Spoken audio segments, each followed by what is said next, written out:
ഒരിക്കലും കമ്പയർ ചെയ്യാൻ നിൽക്കല് മുത്തേ. RP-യിൽ MRZ എന്ന് പറഞ്ഞ ഒരു പുതിയ ഗ്യാങ്ങാണ്. എനിക്ക് തോന്നുന്നു ഏറ്റവും ലാസ്റ്റായിട്ട് വന്നൊരു മെയിൻ ഗ്യാങ്ങാണ് MRZ എന്ന് പറഞ്ഞു കഴിഞ്ഞാൽ. അതിൽ കുറച്ച് പോരായ്മയും അതിൽ കുറച്ച് കാര്യങ്ങളും എല്ലാം ഉണ്ടാവും. മനസ്സിലായ?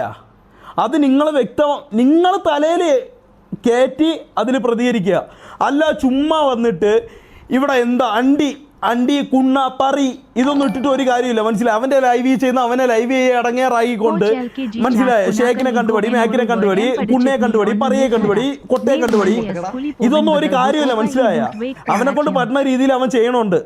മനസ്സിലായി? What ever it is, it's MRZ gang and he is the leader of MRZ GTA RP gang. അത് മനസ്സിലായ? അവൻ ഒരു RP ലീഡറാണെന്നുണ്ടെങ്കിൽ അവൻ അതിൻ്റേതായിട്ടുള്ള മര്യാദയോട് അവനിപ്പം കുറച്ച് വ്യൂസ്, അവനിപ്പം കുറച്ച് ഇത് കുറവാണ്.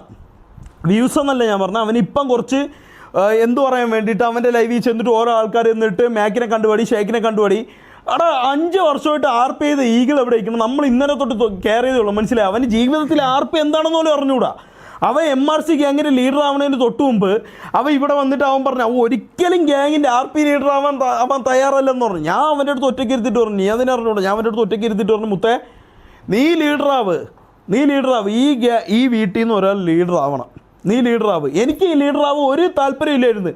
എനിക്ക് ലീഡറാവാൻ അന്ന് താല്പര്യം ഉണ്ടായിരുന്നെന്നുണ്ടെങ്കിൽ ഷമീർ അല്ലെന്നുണ്ടെങ്കിൽ തൊപ്പി എന്നെ മാത്രമേ ആക്കോളായിരുന്നുള്ളൂ. മനസ്സിലായ? എന്നെ മാത്രമേ ആക്കോളായിരുന്നുള്ളൂ.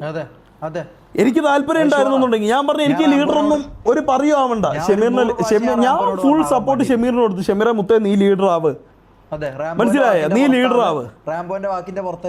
അല്ലാതെ നീ ഈ കുറെ ചാറ്റ് കുണ്ണുകൾ വന്ന് മറ്റേ പറഞ്ഞിട്ടൊന്നും ഒരു കാര്യമില്ല.